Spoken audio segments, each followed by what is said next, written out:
Should Alabama fear Jamie Newman? When you look back at the matchups between Georgia and Alabama over the last 15 years, here are the quarterbacks that Georgia's rolled out there. Matthew Stafford, then Aaron Murray, then Grayson Lambert and Bryce Ramsey, a combo game that did not go so well for the Dawgs. And then, of course, Jake Fromm twice. Now, what's the difference between all those guys and Jamie Newman?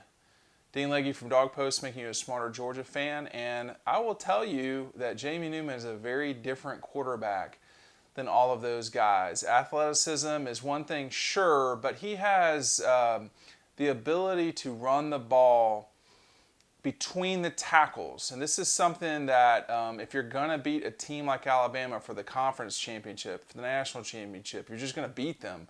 You need great quarterback play. You saw that with Matthew in Tuscaloosa in 2007.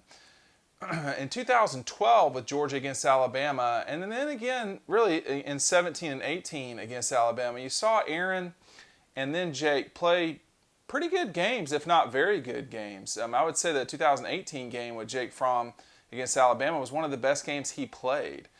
But again, although Matthew and Aaron specifically had the ability to run, they really weren't running quarterbacks. They weren't doing read options for, obviously. When you go back and watch what Jamie Newman does, that's what separates him and very well could make him the best quarterback in the SEC. So you're sitting there going, no, this is just some clown talking about the Dawgs, pumping up Jamie Newman, all this stuff. Go back and watch him play.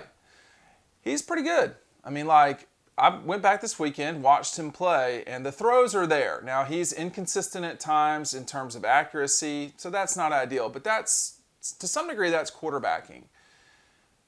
For Jamie Newman, though, what separates him, I think, from quarterbacks at Georgia in the past is he seems very calm out there. He seems completely in control. And when you're dealing with Alabama, okay, the best program of this last decade, you'd better be ready to play well. And for Georgia, they have played well at times. Of course, they've been blown out, needless to say, in 2015, 2008. But they have played well at times, but not won. Look at the game 2012, 2017, 2018. That's the part that I think someone who's coming in on this thing, like Jamie Newman is, will give a new dynamic to the Dawgs. Is he the best quarterback in the SEC? After what I've seen, I think you can make the case for that. There's not a lot of guys in this league, that are older, totally in control, and have the capability of winning these types of games. He can make all the throws. Again, the accuracy is not completely where you'd want it to be at times, but that's quarterbacking. You just need fewer games like that and more games like he played against, say, Boston College or someone like that. And before you roll your eyes about Boston College, it's how you play. It's not necessarily who you play against, okay? You need to play well against the Alabamas of the world, but if you're not playing well against Boston College, you're not going to play well against Alabama. So it's one indicator, it's one data point, as we say. But I think that, although Alabama's going to be favored in this game, I don't see how they're not favored in the game. This is a game that you really should watch for. We'll know a lot more about the Dawgs going into that game, assuming they play Virginia and maybe one other game before the Bama game.